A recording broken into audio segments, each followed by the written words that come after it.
Halo semuanya, kita bertemu lagi dalam perkuliahan perilaku organisasi. Kali ini kita akan belajar bersama tentang kekuasaan dan politik. Tujuan pembelajaran. Sebelum kita memasuki materi-materi kita tentang kekuasaan dan politik ya, kita pelajari dulu mengenai tujuan dari pembelajaran ini. Yang pertama, setelah mengikuti video pembelajaran ini, diharapkan mahasiswa akan mampu memahami tentang definisi dari kekuasaan. Yang kedua, mahasiswa diharapkan akan mampu menjelaskan perbedaan kepemimpinan dan kekuasaan. Untuk kepemimpinan kita sudah membahas sebelumnya ya. Kemudian yang ketiga, mahasiswa akan mampu mendeskripsikan definisi dari perilaku politik. Ya, jadi nanti sebenarnya politik itu bagian alami dari kehidupan sosial kita. Pendahuluan. Nah, ini ada kata-kata ya, bahwa power corrupts and absolute power corrupts absolutely. Ya, jadi nanti kira-kira terjemahannya, kekuasaan itu korup dan kekuasaan penuh akan sepenuhnya korup. Jadi nanti sebenarnya memang kekuasaan itu cenderung korup ya. Jadi siapapun yang berkuasa pengennya ingin lebih dan lebih. Oleh karena itu idenya ya bahwa kekuasaan itu harus dikontrol. Pengertian kekuasaan. Nah, yang pertama, power atau kekuasaan ini adalah kapasitas yang dimiliki seseorang, misalnya A, untuk mempengaruhi perilaku orang lain atau B, sehingga B mau berbuat seperti yang diinginkan oleh A. Ya, jadi nanti secara umum seperti itu ya. Kemudian yang kedua adalah dependensi atau ketergantungan. Ini adalah keterikatan seseorang atau B kepada orang lain atau A, sehingga karena A menguasai atau memiliki sesuatu, karena A menguasai atau memiliki sesuatu yang diinginkan oleh B. Jadi nanti B itu tergantung dengan A karena ada sesuatu yang dimiliki oleh A yang dibutuhkan oleh B. Kurang lebih nanti seperti itu. Nah, berikutnya adalah perbandingan kepemimpinan dan kekuasaan. Jadi nanti sebenarnya dalam teori sosial ya, antara kepemimpinan dan kekuasaan itu merupakan dua hal yang berbeda. Yang pertama soal kepemimpinan atau leadership ya, bahwa kepemimpinan itu semestinya fokus pada pencapaian tujuan. Kemudian yang kedua, menghendaki kesesuaian tujuan dengan pengikut. Yang ketiga, fokus dalam pengaruh ke bawah. Nah, fokus penelitiannya adalah gaya kepemimpinan dan hubungan dengan pengikut. Sementara untuk kekuasaan, ini umumnya digunakan sebagai alat untuk mencapai tujuannya dari penguasa tersebut. Kemudian yang kedua, menghendaki ketergantungan pengikut ya, sehingga nanti kekuasaannya langgeng. Yang ketiga, digunakan untuk memperoleh pengaruh secara lateral dan ke atas. Jadi nanti pengaruhnya cenderung hierarkis atau lateral ya, dan ke atas ya. Untuk fokus penelitiannya biasanya fokus pada taktik kekuasaan untuk memperoleh kepatuhan dari bawahannya. Jadi berbeda ya. Jadi kalau kepemimpinan itu cenderung ya kebersamaan untuk mencapai tujuan, sementara untuk kekuasaan itu adalah kecenderungan untuk mengatur atau mengendalikan bawahan. Nah, lantas dari mana datangnya kekuasaan? Apa yang menyebabkan individu atau kelompok memiliki pengaruh kekuasaan terhadap pihak lain? Nah, membagi sumber kekuasaan ke dalam kita bisa membagi sumber kekuasaan ke dalam dua kelompok umum ya, yaitu formal dan pribadi. Selanjutnya kita pelajari lebih detail yang pertama mengenai dasar-dasar kekuasaan formal. Kekuasaan formal dibentuk oleh posisi individu dalam organisasi, menampilkan kemampuan untuk memaksa atau memberikan penghargaan dari wewenang formal atau kontrol informasi. Nanti bisa dalam bentuk kekuasaan paksaan atau coercive power. Ini kekuasaan berdasarkan rasa takut. Ya, kita lihat ya beberapa institusi atau beberapa organisasi seperti negara kadang ditegakkan dengan rasa takut ini ya. Yang kedua adalah kekuasaan imbalan. Ini adalah kepatuhan yang diperoleh berdasarkan kemampuan untuk memberikan imbalan yang berharga, baik itu finansial ataupun nanti yang lainnya.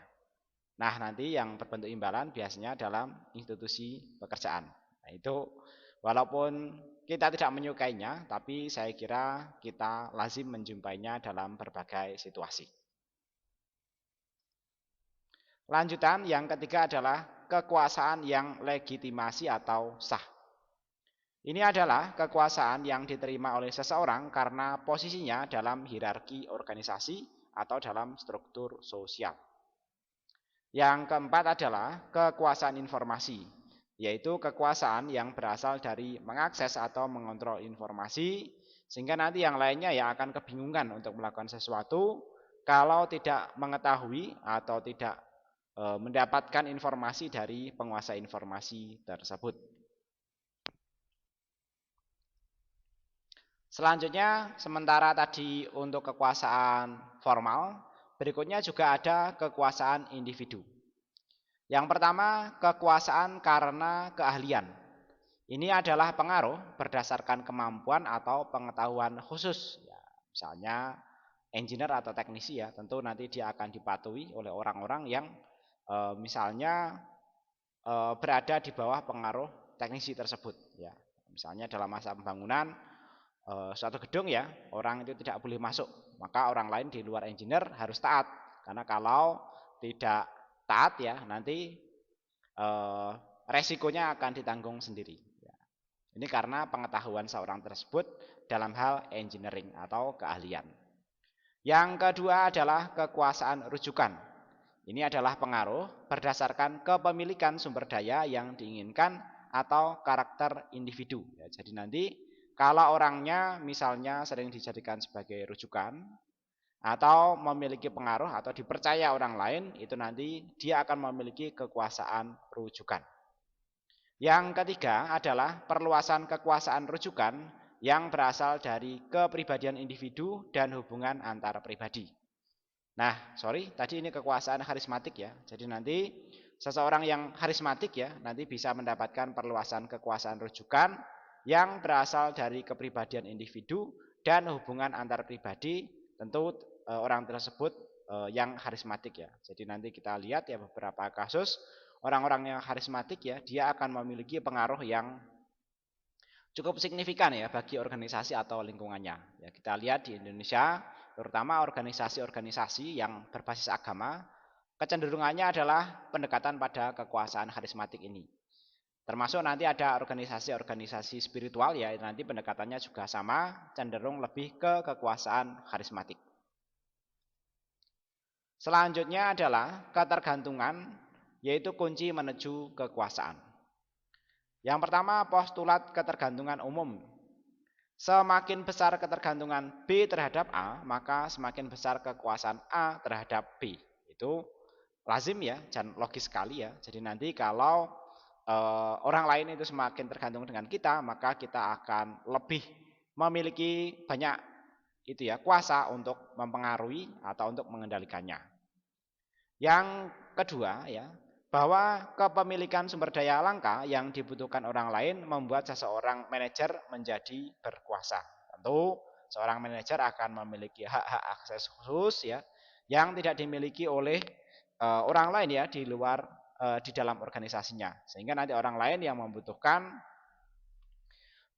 pemanfaatan dari sumber daya tersebut akan ini ya membutuhkan dari manajer tersebut. Misalnya dalam menentukan gaji, dalam menentukan penggunaan fasilitas dari perusahaan dan lain sebagainya, itu nanti akan menjadi dasar bagi seorang manajer untuk mendapatkan kekuasaan dalam organisasinya. Lalu apa yang menciptakan ketergantungan? Yang pertama, pentingnya nilai sumber daya organisasi. Jadi nanti kalau misalnya uang atau fasilitas kendaraan itu kan penting ya dalam operasional perusahaan atau organisasi ya, sehingga nanti itu akan menjadi dasar ya pentingnya sebuah nilai tersebut untuk mengendalikan organisasinya atau orang-orang dalam organisasinya. Matsushita, Sony atau perusahaan yang berorientasi teknologi sangat bergantung pada teknologi dan Procter dan Gamble. perusahaan asuransi dan lain-lain, pemasar adalah kelompok karyawan yang paling berharga. Ya, jadi nanti perusahaan yang berorientasi dengan teknologi itu nanti tergantung dengan teknologi lain ya. Atau nanti kita bisa melihat ya bahwa misalnya perusahaan teknologi itu sangat tergantung dengan material-material yang digunakan dalam teknologi tersebut. Ya, misalnya perusahaan yang terkenal sekarang ya perusahaan semikonduktor ya itu membutuhkan material tanah jarang, kemudian material nikel dan lain sebagainya, maka orang-orang yang memiliki nikel, orang-orang yang memiliki tanah jarang semestinya akan menjadi penguasanya ya. Kecuali nanti dengan proses politik lain, misalnya dikendalikan yang punya teknologi tersebut mengendalikan ya berinvestasi. Bagaimanapun yang memiliki material tersebut kan membutuhkan uang untuk mengelola atau menggalinya sehingga nanti akan menjadi bahan yang siap pakai. Kalau misalnya pemilik teknologi berinvestasi dan memiliki uang, bisa menjadi kebalikannya, di mana pemilik material tersebut justru akan dikendalikan. Kemudian berikutnya adalah kelangkaan sumber daya. Nah, nanti di sini kelangkaan sumber daya juga bisa menjadi dasar dari kekuasaan ya. Baik itu nanti dalam bentuk material fisik ataupun kemampuan atau keahlian ya yang spesialis. Kemudian berikutnya keadaan tak tergantikan. Nah, misalnya dosen di perguruan tinggi itu nanti juga akan menjadi dasar kekuasaan. Bagaimanapun, misalnya ya ini ya saya sendiri dosen ya, juga menyadari ya bahwa dosen itu juga membutuhkan kekuasaan dan secara logis ya itu memang memerlukan kekuasaan ya.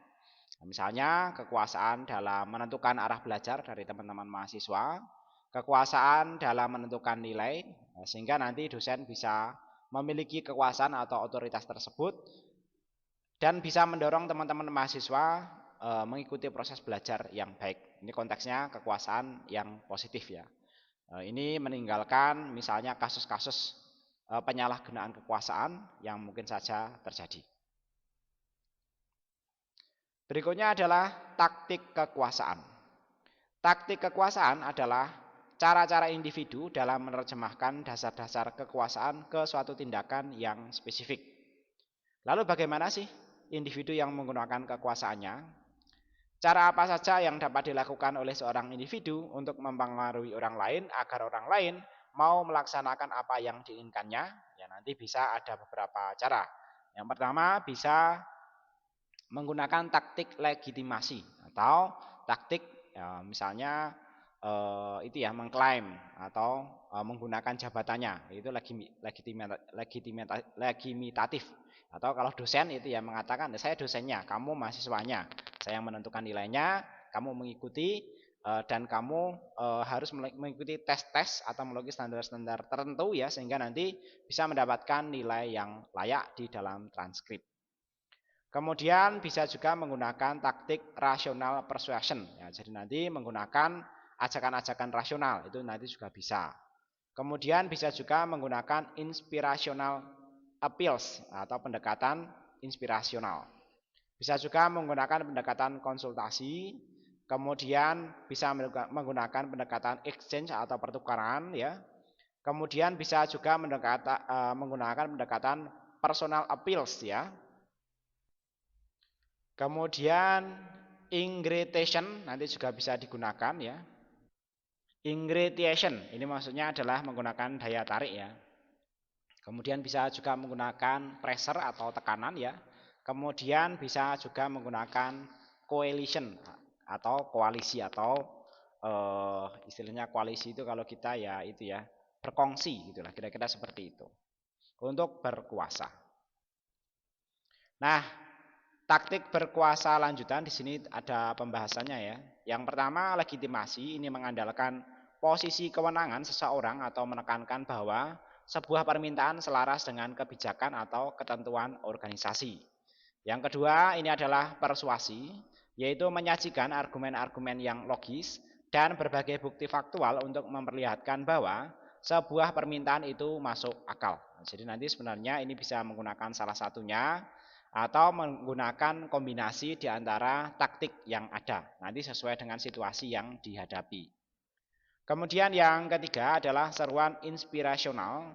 ini nanti adalah mengembangkan komitmen emosional dengan cara menyerukan nilai-nilai, kebutuhan dan harapan dan aspirasi sebuah sasaran. Yang keempat adalah konsultasi, yaitu meningkatkan motivasi dan dukungan dari pihak yang menjadi sasaran dengan cara melibatkannya dalam memutuskan bagaimana rencana atau perubahan akan dijalankan.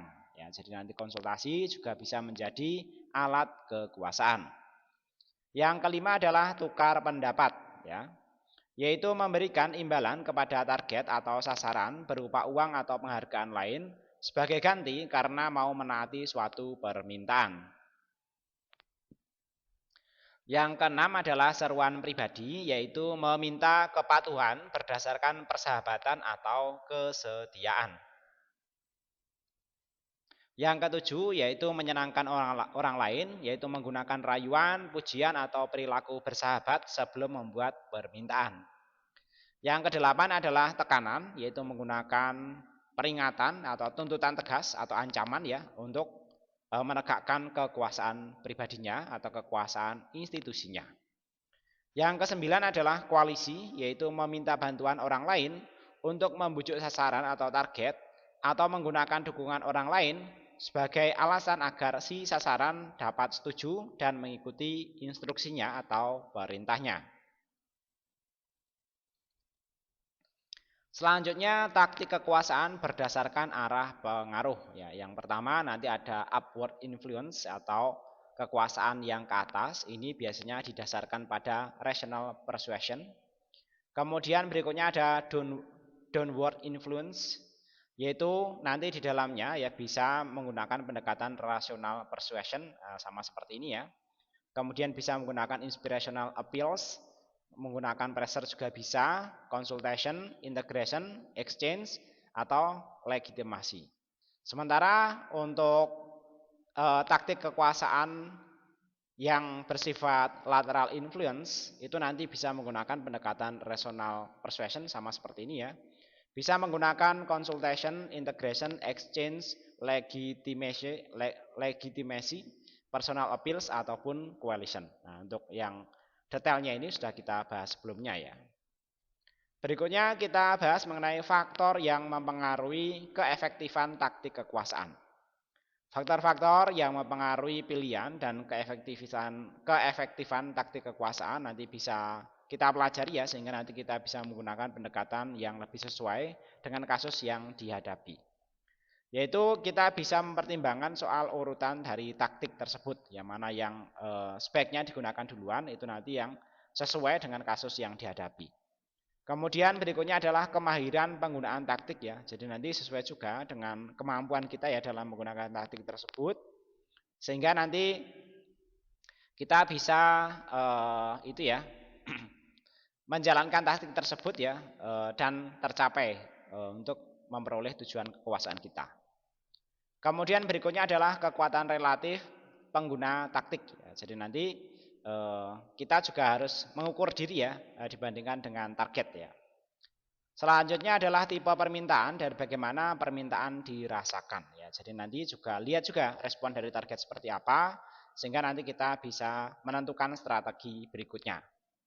Selanjutnya kita juga tidak bisa mengabaikan mengenai budaya organisasi, misalnya apa yang biasa berjalan di situ ya kita juga mempertimbangkan ya pendekatan apa yang bisa digunakan sehingga nanti kalau misalnya biasanya organisasinya menggunakan pendekatan yang ada dan terbukti efektif ya bukan salah kalau kita menggunakan strategi yang sama daripada nanti kita menebak-nebak dan berpikir keras harus menentukan strategi mana yang paling sesuai.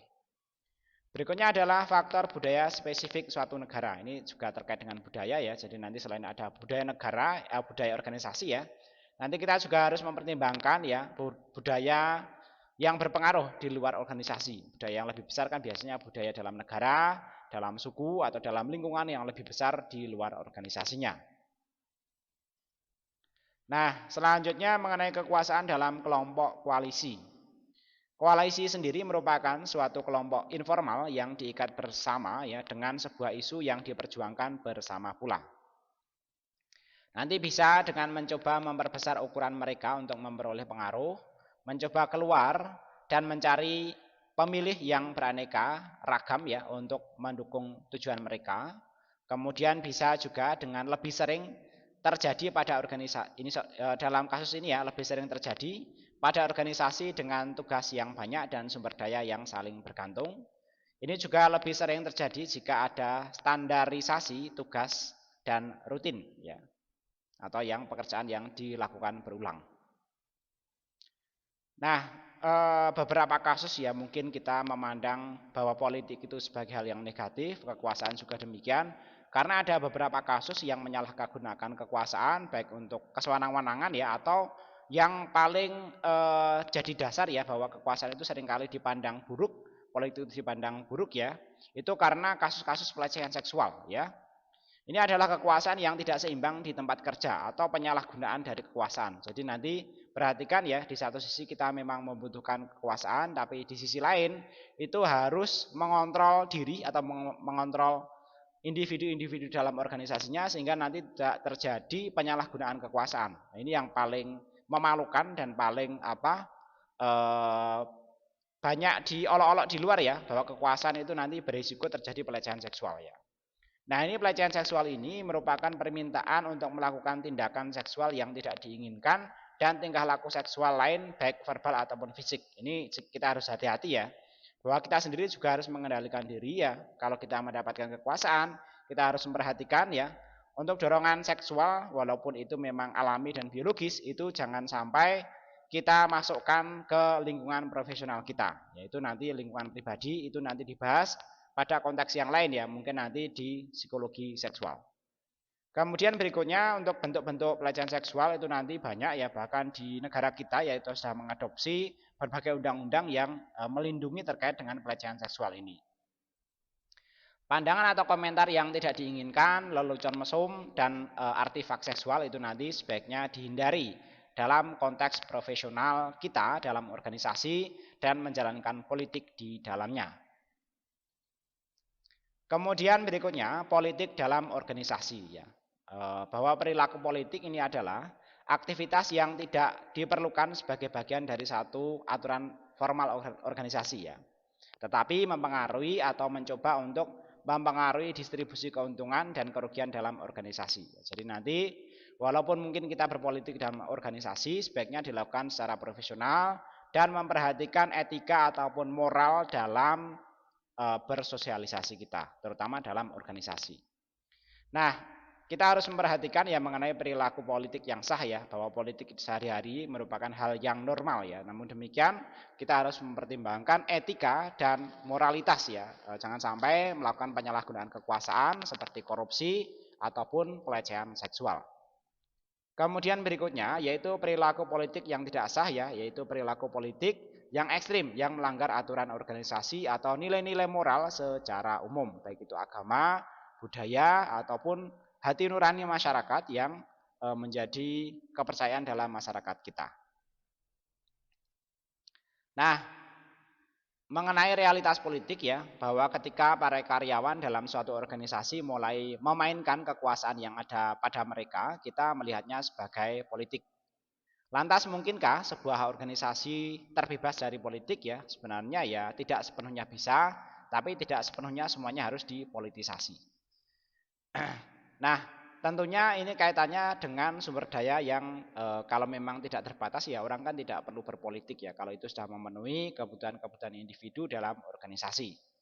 Kemudian yang kedua, kepentingan dan tujuannya yang sama ya selama kita tidak banyak ini ya friksi-friksi atau gesekan-gesekan di dalamnya ya tentu politik itu bukan ini ya maksud saya itu bukan suatu hal yang tabu di satu sisi tapi bukan sesuatu yang harus dilakukan dalam organisasi selama organisasinya tidak banyak konflik ya dan bisa dilakukan secara profesional ya maka orang merasa bahwa tidak perlu berpolitik karena semua sudah merasa adil di dalamnya ya. Kemudian berikutnya adalah evaluasi kinerja yang jelas dan objektif ya. Intinya adalah keadilan. Selama keadilan dapat terwujud dalam organisasi dan semua orang akan merasa mendapatkan keadilan, maka energi untuk berpolitik itu nanti tidak terlalu banyak ya. Jadi nanti lebih cenderung ke profesional ya. Dan nanti meritokrasi juga semestinya dijalankan dengan baik ya atau sistem seleksi yang baik di dalamnya. Nah, politik di mata anggota ya nanti bisa dilihat dari dua sisi ya. Yang pertama dari sisi politik itu sendiri, yang kedua adalah dari sisi manajemen yang efektif ya.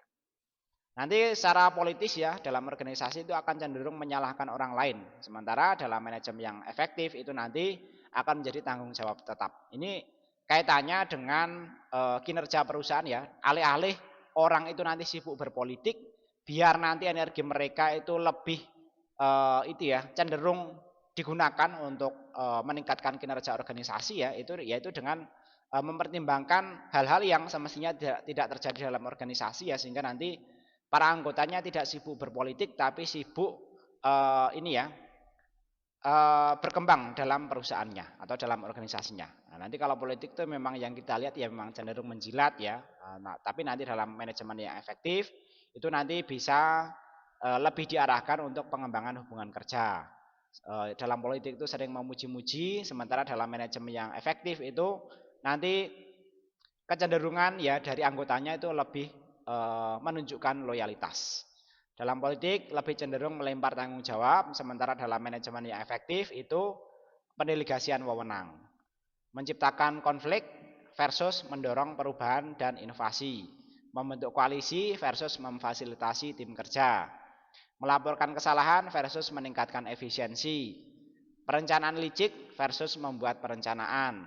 Tindakan berlebihan versus kompeten dan memiliki kapabilitas. Ambisius versus berorientasi karir. Ini lawannya ya, politik dilawankan dengan efektif, dengan manajemen yang efektif ya. Oportunis nanti diarahkan menjadi lebih cerdik. Kelicikan diarahkan menjadi berpikir praktis. Kesombongan itu nanti diarahkan menjadi percaya diri. Kemudian perfeksionis diarahkan menjadi perhatian secara penuh. Nah, dalam beberapa kasus itu nanti orang ya akan berlaku defensif ya selama mungkin situasi organisasinya mungkin terlalu politis ya, dan mungkin yang politik yang berkonotasi kurang baik ya. Yaitu menghindari aksi ya, misalnya terlalu tunduk pada aturan, melempar tanggung jawab, membisu atau pura-pura tidak tahu atau tidak mampu, kemudian mengulur waktu dan menipu atau dukungan palsu. Nah, ini terjadi ya kalau lingkungan organisasi tidak kondusif ya untuk bekerja secara profesional dan secara optimal. Nah, nanti bisa ini nanti kalau dalam perusahaan situasinya tidak bagus ya, nanti biasanya menghindari kesalahan lah ya. Jadi nanti ya memang situasi seperti itu kan dihindari karena kita ya buang-buang energi ya, buang energi emosi, buang energi intelektual kita, juga akan buang-buang waktu ya. Nah, untuk menghindari kesalahan nanti orang akan cenderung memoles, bermain aman, membenarkan, mencari kambing hitam, kemudian misrepresentasi atau tidak menunjukkan yang sebenarnya. Itu akan sering dilakukan kalau ekosistem dari organisasinya itu kurang mendukung ya untuk berkarya atau berkembang. Kemudian berikutnya juga cenderung menghindari perubahan, yaitu mencegah perubahan terjadi, kemudian perlindungan diri atau menutup-tutupi informasi. Nah, selanjutnya impression management ya.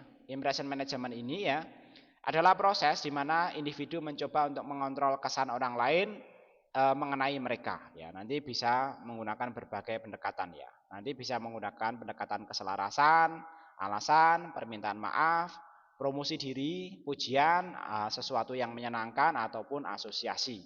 Jadi nanti memang kita perlu membangun kesan pribadi yang baik atau personal branding ya dengan pendekatan-pendekatan yang baik ya.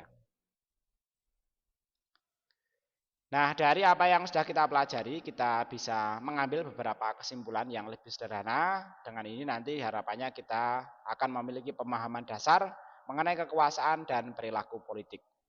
Yang pertama, kekuasaan adalah kapasitas yang dimiliki seseorang untuk mempengaruhi perilaku orang lain, sehingga orang lain tersebut mau berbuat seperti yang diinginkan orang yang mempengaruhinya.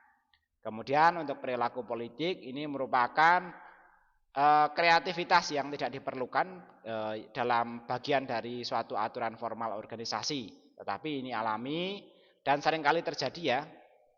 Dan ini nanti akan mempengaruhi atau mencoba untuk mempengaruhi distribusi keuntungan atau kerugian dalam organisasi.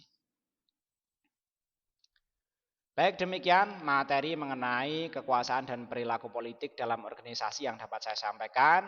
Mudah-mudahan apa yang saya sampaikan dapat dipahami dan bermanfaat ke depannya.